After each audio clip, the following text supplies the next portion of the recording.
మహిళల క్రికెట్లో అత్యున్నత వన్డే ప్రపంచ కప్ టోర్నీలో భారత్ శుభారంభం చేసింది. సొంత గడ్డపై జరిగిన తొలి మ్యాచ్లో ఘన విజయం సాధించింది.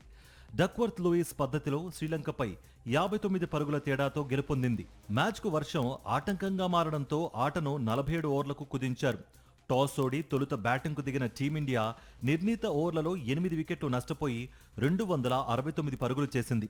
ఒక దశలో టీమిండియా 124 పరుగులకే 6 వికెట్లు కోల్పోయి కష్టాల్లో పడింది.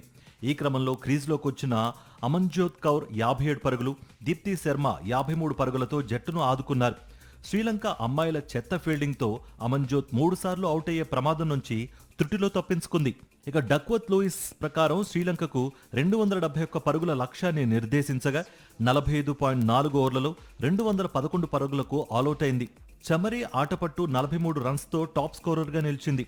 Opener captain Chamari Athapaththu, one down batter Harshitha, middle ఆర్డర్లో నీలాక్షిక సిల్వా మాత్రమే కాస్త మెరుగ్గా ఆడారు. మిగతా బ్యాటర్లను భారత బౌలింగ్ దళం క్రీజ్లో నిలువనివ్వలేదు. బ్యాటింగ్తో అదరగొట్టిన దీప్తి శర్మ 3 వికెట్లు పడగొట్టి బౌలింగ్లోనూ సత్తా చాటింది. స్నేహ్ రాణా 2, శ్రీచరణి 2, క్రాంతి గౌడ్, అమన్జోత్, ప్రతీక రావల్ ఒక్కో వికెట్ పడగొట్టి ప్రత్యర్థి బ్యాటర్ల భరతం పట్టారు.